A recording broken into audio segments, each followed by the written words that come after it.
Bonsoir et bienvenue à tous. Voici les titres de l'actualité de ce jeudi. Un nouveau château d'eau pour la commune d'Abobo dans 24 mois, d'une capacité de 5000 m3.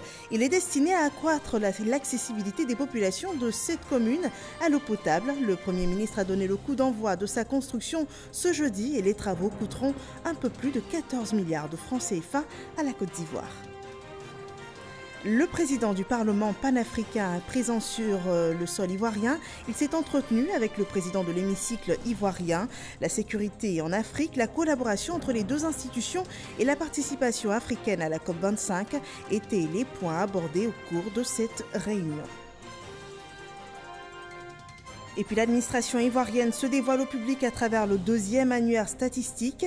Ce répertoire de données de la fonction publique a été présenté ce jeudi au ministre du Plan et du Développement. Il sera bientôt accessible au grand public sur le site du ministère de la fonction publique. Bienvenue dans ce 23h. Ouvrons ce journal par ce télégramme officiel de la présidence de la République adressé à son Excellence Monsieur Issoufou Mahamadou, président de la République du Niger. Monsieur le Président et chers frères, c'est avec une vive émotion et une grande tristesse que j'ai appris la nouvelle de l'attaque terroriste perpétrée le 10 décembre 2019 contre un camp militaire de la région d'Inat, près de la frontière avec le Mali, causant la mort de 61 soldats et faisant plusieurs blessés au sein des forces armées nigériennes.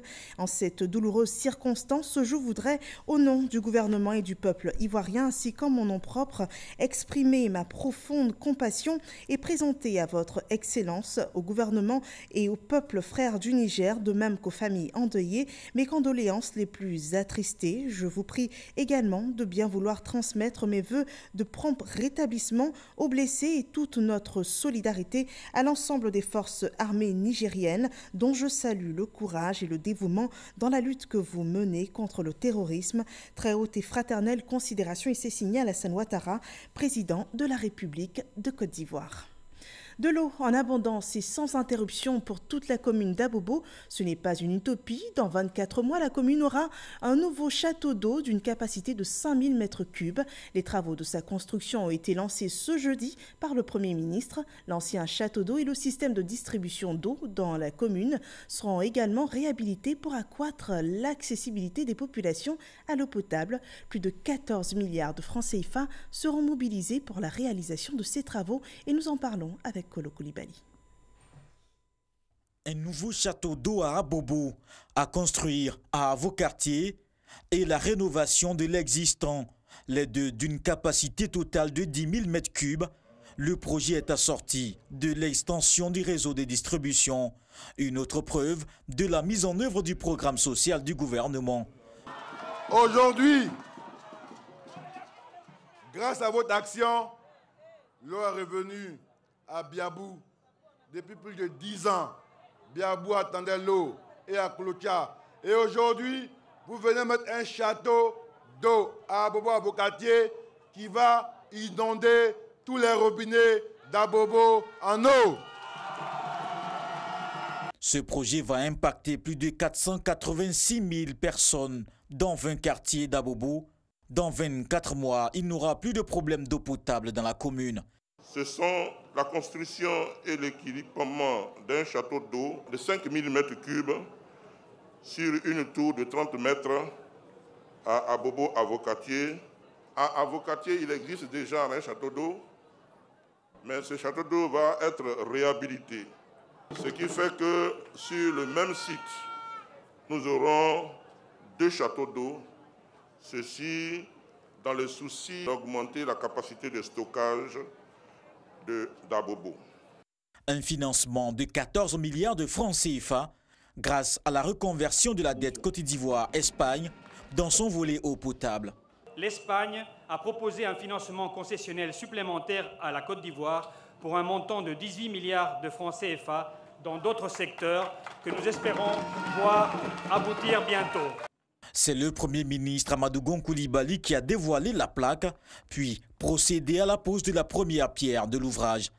La capacité de production de la ville d'Abidjan a presque doublé, atteignant aujourd'hui 640 000 m3 jour contre 350 000 m3 en 2011, pour un besoin qui est estimé à 500 000 m3. Abidjan dispose ainsi d'une quantité d'eau potable produite suffisante pour faire face aux besoins des populations. Le défi qui reste maintenant à relever, Monsieur le ministre, est celui de sa distribution dans tous les foyers de la ville d'Abidjan, notamment grâce à la réalisation des canalisations primaires, secondaires et tertiaires. Et je me réjouis que ce projet, en plus de la composante château d'eau, permettra par toutes les canalisations qui vont être exécutées de régler donc en partie cette problématique de desserte des foyers de la ville d'Abidjan en eau potable. Le Premier ministre a également annoncé la construction du CHU d'Abobo et d'un échangeur dans la commune. Les travaux démarrent l'année prochaine. Nous l'avons annoncé dans les titres, le président du Parlement panafricain est en Côte d'Ivoire. Il s'est entretenu avec le président de l'hémicycle ivoirien. La collaboration des deux entités et la sécurité en Afrique sont entre autres les sujets abordés par ces deux personnalités. Moussa Konaté. Roger Nkodo Dang est le président du Parlement panafricain. Présent en Côte d'Ivoire pour des séances de travail, il s'est entretenu avec Amadou Soumaourou, le président de l'Assemblée nationale. Au menu de la rencontre, la collaboration entre l'institution parlementaire panafricaine et l'hémicycle ivoirien, la sécurité en Afrique et la participation du Parlement panafricain à la COP25 en Espagne. Sur le séjour que nous avons passé à Madrid en Espagne pour porter la voix de l'Afrique à la COP25, nous pensons que les pays africains ne doivent pas être dans les négociations comme des faire-valoir. Nous sommes les acteurs des négociations parce que c'est nous qui détenons les grands puits d'oxygène dans le monde. Et nous voulons que les négociations se passent en tenant compte des particularités de l'Afrique qui doit aspirer aussi au développement. Créé en mars 2004, le Parlement panafricain est l'Assemblée constitutive de l'Union africaine. Il regroupe 55 pays africains. 5 députés ivoiriens siègent au sein de cette institution continentale, dont 2 qui occupent des postes de responsabilité. Cet autre sujet au sommaire de ce journal, le deuxième annuaire statistique du ministère de la fonction publique a été présenté ce jeudi au ministère du Plan et du Développement. Cet annuaire est une sorte de répertoire qui renferme des informations sur l'administration publique ivoirienne. C'est un outil de gouvernance dont nous parle Herman Kivé. Vous désirez tout savoir de l'administration publique ivoirienne, l'évolution de ses effectifs par secteur par exemple, ou le déploiement de son personnel par région? Eh bien, ne cherchez plus. L'administration publique ivoirienne se livre à vous en quelques pages, mieux, en 2 formats. L'un de type encyclopédique, format A4, et l'autre de type livret, format A5. L'annuaire comporte 2 grandes parties. La première renferme les informations spécifiques sur les fonctionnaires et agents de l'État. La deuxième partie, elle, porte sur la fonction publique, en général. Document d'information technique. L'annuaire statistique 2016-2017 permet aux décideurs, aux partenaires sociaux, aux partenaires techniques et aux usagers du service public de saisir de façon objective et précise l'évolution des effectifs des fonctionnaires et agents de l'État dans tous les compartiments de l'administration, d'apprécier le niveau de leur déploiement sur l'ensemble du territoire national et de mesurer les efforts financiers consentis pour bâtir un service public au centre des actions pour l'émergence de notre pays. L'annuaire statistique 2016-2017 est donc désormais disponible. Je souhaite que les informations contenues dans ce document soient vulgarisées à travers toute la Côte d'Ivoire. Par la même occasion, je voudrais inviter l'ensemble des acteurs nationaux et internationaux à l'appropriation et à l'usage de cet important instrument de développement. Instrument de stockage de données chiffrées pour aider à la prise de décision L'annuaire statistique, qui couvre la période 2016-2017, est le deuxième produit par la Direction de la planification des statistiques et de l'évaluation du ministère de la fonction publique. Ce document sera mis en ligne sur le site du ministère de la fonction publique afin de faciliter son accès aux populations. Remis officiellement au ministre du Plan et du Développement Kabaniale, ce document sera par la suite transmis au Premier ministre Amadou Gon Coulibaly.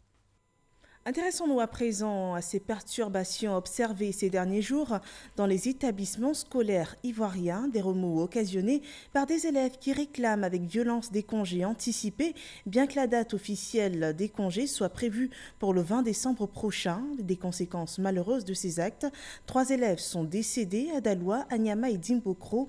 Ce sont des faits qui tirent la sonnette d'alarme et les acteurs du système éducatif ivoirien étaient réunis hier pour trouver une solution à ce problème. Des sanctions sont annoncées pour les fauteurs de troubles.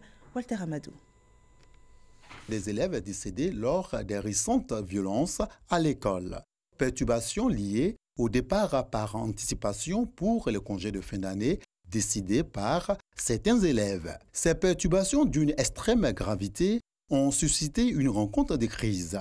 À l'initiative du ministère de l'Éducation nationale, de l'enseignement technique et de la formation professionnelle, cette rencontre a permis aux membres du gouvernement présent de dépeindre la situation et d'inviter les parents d'élèves à davantage d'engagement dans l'éducation de leurs enfants. Au niveau d'Abidjan, il y a eu 20 personnes interpellées et il y a 14 qui ont été déférées.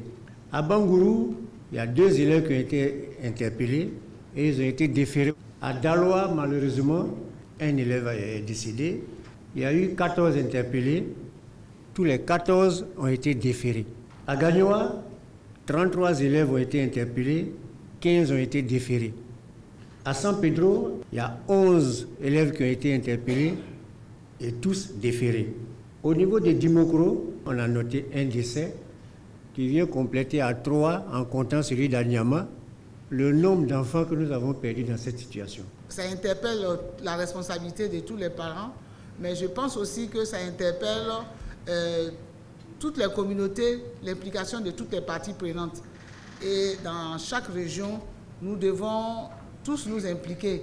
Après avoir pris bonne note des propositions des parents d'élèves, composées de guides religieux et de chefs traditionnels, la ministre Kandia Kamara annonce des mesures. L'enfant qui a été assassiné à Nyama était le fils unique de ses parents. Je retiens que les parents de Côte d'Ivoire eux-mêmes demandent que les auteurs soient poursuivis. Tous les enfants qui ont commis ces actes, que ce soit ici à Abidjan ou à l'intérieur du pays, tous ces enfants qui ont fait des casses, les parents seront tenus de rembourser les frais de réparation de toutes les casses commises dans tous les établissements de Côte d'Ivoire. Tous seront radiés de toutes les écoles de Côte d'Ivoire, publiques comme privées. Les congés scolaires de fin d'année sont prévus pour le 20 décembre 2019. Tout élève contrevenant au calendrier scolaire s'expose à la rigueur de la loi. Parlons à présent des travaux de développement urbain. Le chantier du 5e pont d'Abidjan est à 15% de sa réalisation, 8 mois après la pose de la première pierre. L'évolution des travaux a été constatée ce jeudi par Amédée Kouakou, le ministre de l'Équipement et de l'Entretien routier. Ce 5e pont qui reliera les communes de Cocody et du Plateau nécessite un investissement de 77,5 milliards de francs CFA et il devrait être livré en 2021. Le point complet de cette visite de chantier vous sera présenté dans nos prochaines éditions. Mais en attendant que ces véhicules ne traversent le 5e pont en 2021, c'est en ce moment la promotion de l'automobile à Abidjan. Le tout premier salon de l'automobile d'Abidjan s'est ouvert ce jeudi même. Ce jeudi 12 décembre, cette première édition vient accentuer la visibilité des concessionnaires de l'automobile et révèle les enjeux aussi bien économiques qu'écologiques du marché de l'auto en Côte d'Ivoire. L'événement promet aux visiteurs des véhicules neufs, accessibles et à des prix spécial salon. Le reportage de Cheikh Koné. Enfin, Abidjan a son salon de l'automobile à l'instar des grandes capitales dans le monde. Une première tout de même en Afrique de l'Ouest où la Côte d'Ivoire fait figure de locomotive. avec un marché de l'automobile en pleine croissance. 5 jours durant, ce parc d'exposition géant va présenter au grand public tout type de véhicules et équipements, des berlines, des pick-up, en passant par les 4x4, les SUV et les crossovers. La grande attraction, ce sont les véhicules de luxe et de collection. À l'ouverture de cette première édition, les concessionnaires ont salué le regain de dynamisme constaté il y a de cela quelques mois dans le secteur, en raison de la réforme sur la limitation de l'âge des véhicules. L'application de ces décrets effectifs en juillet 2018 impacte positivement les chiffres de vente du GEPAM. En effet, à fin octobre de 2019, nous cumulons des ventes de 11 026,9 contre 9 347,9 de la même période en 2018, ce qui constitue une augmentation de nos ventes d'environ 18%. Une embellie à mettre au compte des actions prises par le gouvernement en vue de renouveler le parc automobile. Toutes ces actions s'inscrivent dans une dynamique de développement du secteur de l'automobile en Côte d'Ivoire. En témoigne donc l'augmentation récente des ventes de véhicules neufs d'environ 20%.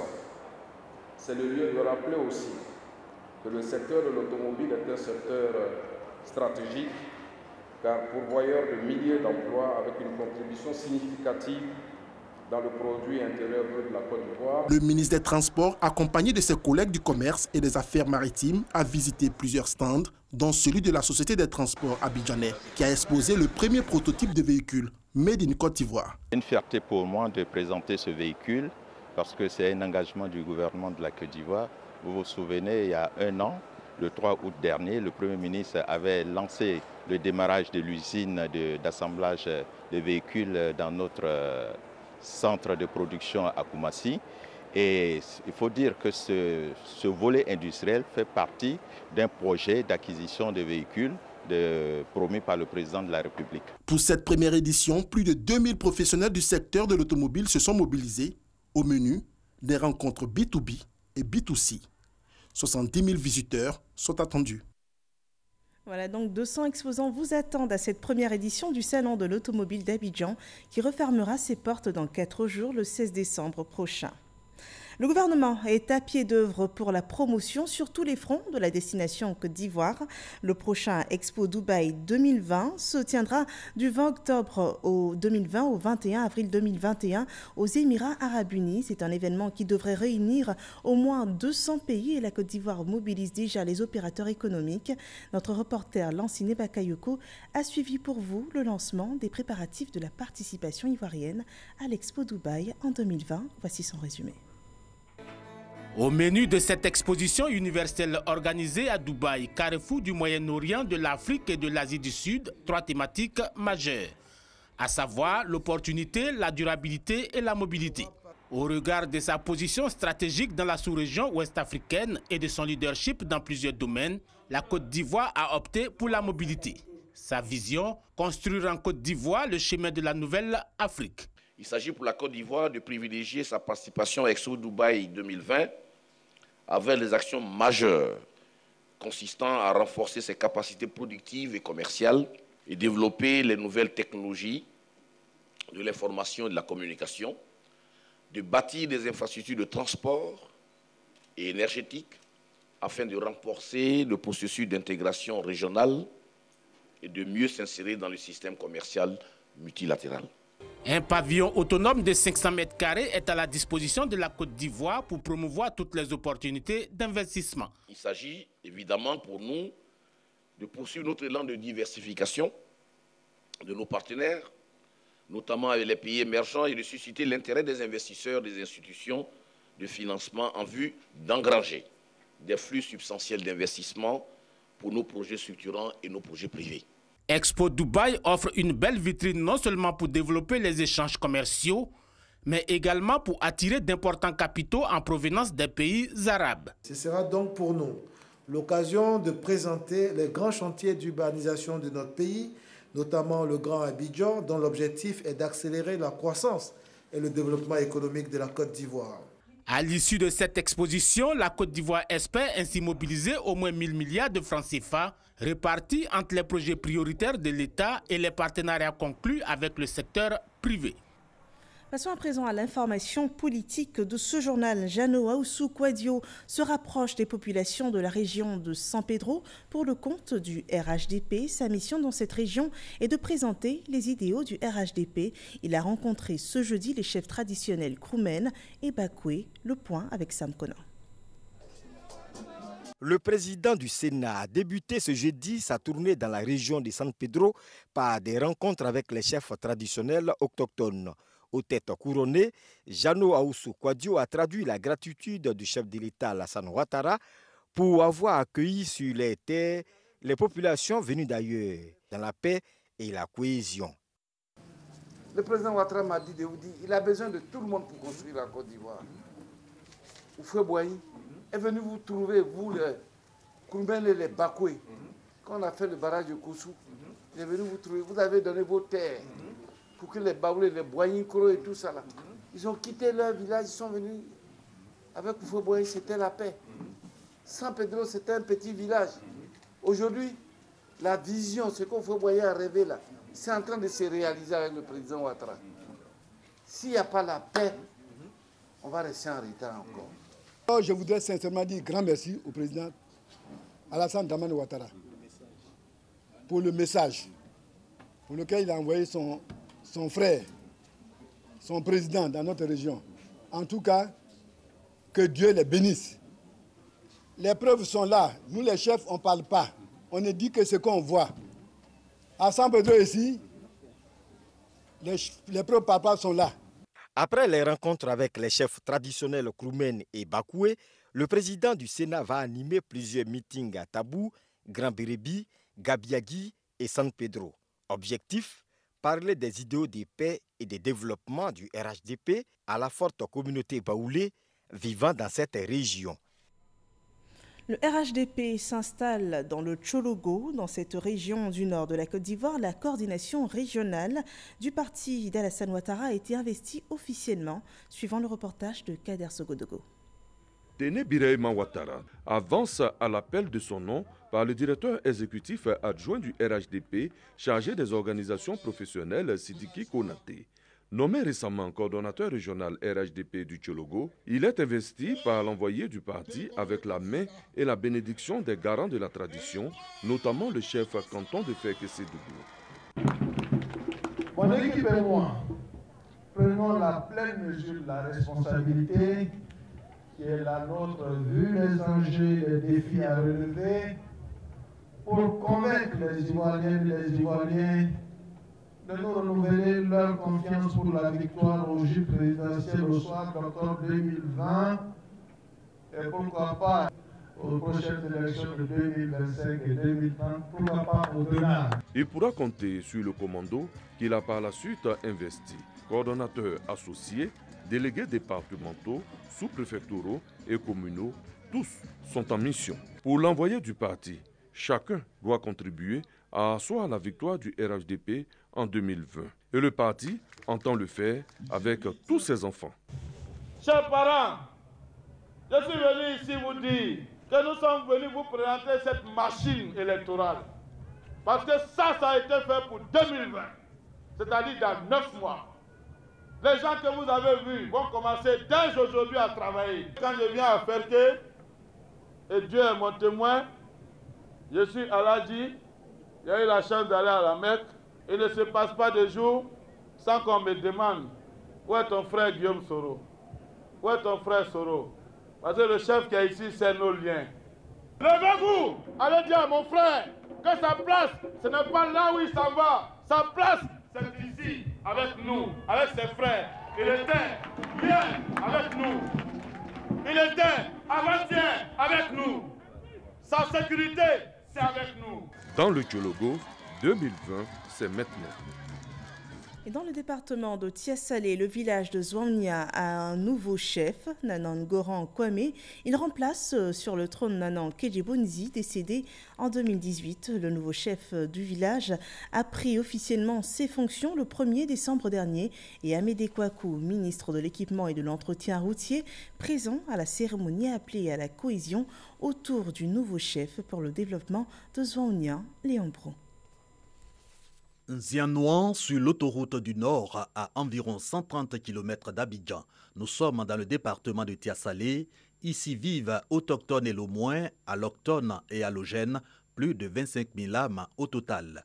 Au tableau des infrastructures, entre autres, un centre de secours d'urgence, un centre de santé, des écoles, un château d'eau non opérationnel, mais la localité, selon ses habitants, peine encore à se développer. Les pistes que vous parcourez, on ne peut plus en période de pluie y passer. Nous avons tout fait, tout essayé, mais c'est impraticable. Je souhaiterais simplement que vous puissiez rapidement revenir ici pour inaugurer le château d'eau. Cette léthargie, certainement le déclencheur de la cohésion et de la solidarité entre fils et filles de Nzianouan. Des valeurs qui ont triomphé pour la première fois dans le choix du nouveau chef du village. Nana Ngoran Kwame succède à Nana Kejeboundri, décédé en février 2018.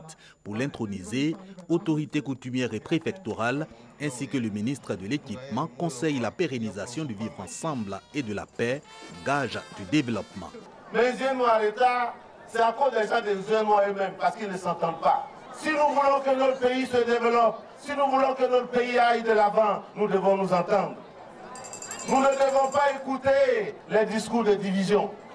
Il y a trop d'Ivoiriens qui cherchent à diviser les Ivoiriens. Non, ne les écoutez pas. Ici en Nzianouan, vous voulez aller de l'avant, vous tous, comme un seul homme, vous devez être derrière votre chef. Après Nzianouan, cap sur Morocco, toujours dans le département de Tiassalé. Aux populations, avec à leur tête les chefs coutumiers de cette sous-préfecture, Amédée Kouakou a également livré le message d'unité et de paix, non sans répondre, comme à Nzianouan, aux doléances telles l'entretien routier. Voilà, c'était donc la cohésion et la solidarité prônée à Nzianouan. Dans l'actualité internationale, après près de 10 mois d'une contestation populaire massive et inédite ayant emporté le président Bouteflika, les Algériens votaient ce jeudi pour élire son successeur.